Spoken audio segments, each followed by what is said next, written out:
आप सोच रहे होंगे 9 रूप तो देवी के होते हैं, फिर बहू? भाई बहू भी तो लक्ष्मी का रूप है। तो जब बहू के पैर पड़ने से घर में समृद्धि आती है तो और क्या क्या होता है, जरा देखिए। रामलाल और श्यामलाल 2 भाई थे। दोनों बड़े ही प्यार से साथ ही एक ही घर में रहते, लेकिन दोनों की बीवियों का रवैया एक दूसरे के लिए बिल्कुल ठीक नहीं था। एक दिन रामलाल की बीवी कहती है, अरे रमा, ये क्या कर दिया? सारा कचरा पूरे घर में फैला दिया। माफ करना दीदी, मैंने रखा तो एक ही जगह था, लेकिन हवा इतनी तेज चली कि उड़ गया। अभी उठा देती हूँ। हाँ हाँ जल्दी करो।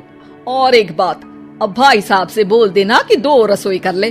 पता तो है मेरा बेटा सोहन बड़ा हो गया है, अब लड़की वाले भी आने लगे हैं, तो उसकी शादी हो ही जाएगी इस साल। हाँ हाँ दीदी, मेरा बेटा विहान भी तो बड़ा हो गया है और उसकी भी तो शादी होनी है। ठीक कहती हैं आप। अब हम ऊपर वाले तल्ले पर शिफ्ट हो जाएंगे। मैं विहान के पापा से बात कर लेती हूँ। बात नहीं करना, शिफ्ट होना है, क्योंकि मैं अब साथ नहीं रह सकती। हाँ हाँ दीदी, ठीक है ना। फिर क्या, हो जाते हैं एक घर के, एक परिवार के 2 टुकड़े और 2 रसोई, दोनों के बेटों की शादी। और फिर शुरू होती है कहानी। अरे मेरी बहू तो ढेर सारा दहेज लाई है। ये देखो, बड़ा टीवी, एसी, कार और गहने भी। दीदी ये तो बहुत अच्छा है, लेकिन है कहाँ आपकी बहू? अब वो सो रही है, थोड़ी रिजर्व टाइप की है ना, अपने ही कमरे में रहती है और ज्यादा बात भी नहीं करती। तभी रमा की बहू की आवाज आती है, माँ कहाँ है आप? जल्दी आइए, नाश्ता ठंडा हो रहा है और मुझे भी भूख लग रही है। आ रही हूँ बेटा, रुक। दीदी चलूं क्या? ये लड़की मेरे साथ ही बैठकर खाती है, वैसे भी भूख लगाई है। ये बोलकर वो चली जाती है। तभी श्यामा की बहू बाहर आती है और बाहर की ओर जाने लगती है। अरे बहू, कहीं जा रही हो क्या? क्या है माँ जी, बिना बात के ठोका मत करो। जा रही हूँ मैं। वैसे भी मेरे पापा ने कार घर में रखने को तो नहीं दी है ना। अरे नहीं नहीं बेटा, बिल्कुल बिल्कुल, घूमो घूमो। मैं तो कहती हूँ मुझे भी साथ लेकर जाया करो, साथ ही घुमा करेंगे। अरे नहीं नहीं, मैं आपके साथ बिल्कुल भी कंफर्टेबल नहीं हूँ। वैसे भी मैं शॉपिंग में जा रही हूँ, कहाँ आपको टांगती फिरूंगी। ये बोलकर श्यामा की बहू निकल जाती है। तभी उसके कान में ऊपर वाले तल्ले से हंसने की आवाज आती है। और ये कौन इतनी जोर जोर से हंस रहा है?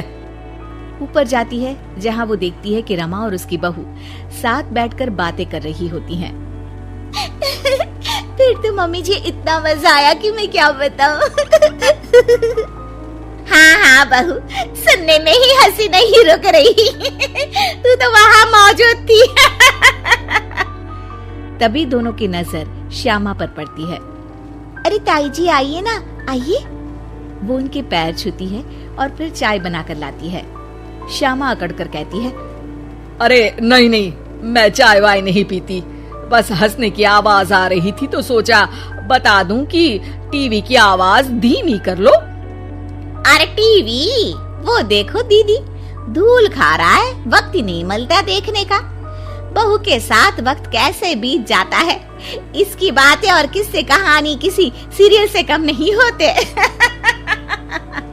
श्यामा को खुशहाल रमा को देखकर जलन होती है। हाँ हाँ, मैं तो तंग आ जाती हूँ इतनी सारी बातें करके, मुझे तो सुकून पसंद है। ये कहकर श्यामा चली जाती है। अगले दिन रमा अपनी बहू के साथ घर से जा रही होती है कि तभी दरवाजे में श्यामा उन्हें टोकती है। अरे कहाँ जा रही हो दोनों? अरे देखिए ना दीदी, इसे शॉपिंग करने जाना था। मैंने कहा अकेली चली जा, तो कहने लगी मम्मी जी आप घर में अकेले बोर हो जाओगे ना, आप भी चलो हमारे साथ। अरे अब इस उम्र में तू कहाँ घूमेगी? अब देखते हैं दीदी, जहाँ ये लड़की घुमा दे। अब मेरी बहू भी कल गई थी कार चलाकर। हाँ। तभी रमा की बहू कहती है, ताई जी मुझे तो कार चलानी नहीं आती, लेकिन हाँ इस सुहाने मौसम में मम्मी जी को स्कूटी की सैर करा देती हूँ। श्यामा का मुंह बंद हो जाता है। वो अपने कमरे में चली जाती है जहाँ उसकी बहू बैठकर अकेली टीवी देख रही होती है। बहू, तू भी कुछ बातें किया करना, मैं अकेले अकेले बोर हो जाती हूँ। तो क्या मैं यहाँ आपको एंटरटेन करने आई हूँ? देखिए मम्मी जी, मैं तो सिर्फ ये कहना चाहती हूँ कि ये टीवी मेरे पापा ने दी थी, तो ये टीवी कल तक मेरे कमरे में लग जानी चाहिए, समझिए आप। ये बोलकर वो वहां से चली जाती है।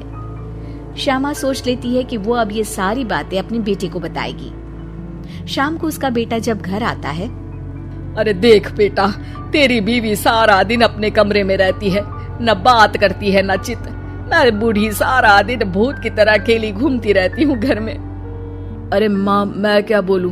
मैंने कई बार उसे बोला कि सबके साथ उठा बैठा करो, हंसा बोला करो और मिलकर रहो, लेकिन वो कहती है कि उसका मन ही नहीं करता।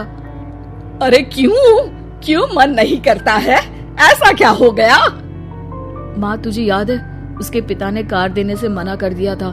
कहा था कि उनके पास पैसे नहीं है, साथ ही तेरे सामने हाथ भी जोड़ा था, लेकिन कैसे तूने उसके पिता के साथ बुरा व्यवहार किया था। उन्हें कहा था कि पैसे नहीं है तो किसी भिखारी से शादी कर दो अपनी बेटी की। हाँ बेटा, तभी तो आज दरवाजे पर इतनी लंबी कार खड़ी है। बस माँ, तो अब तू उस कार से ही बात कर और उससे मन लगा, क्योंकि पिता के आंखों का आंसू आपकी बहू के दिल तक उतर चुका है और आपकी इज्जत उसकी नजर में। अब श्यामा को समझ आता है कि कुछ निर्जीव चीजों से घर भरने से अच्छा है कि सजीव चीजों से जिंदगी भरी जाए।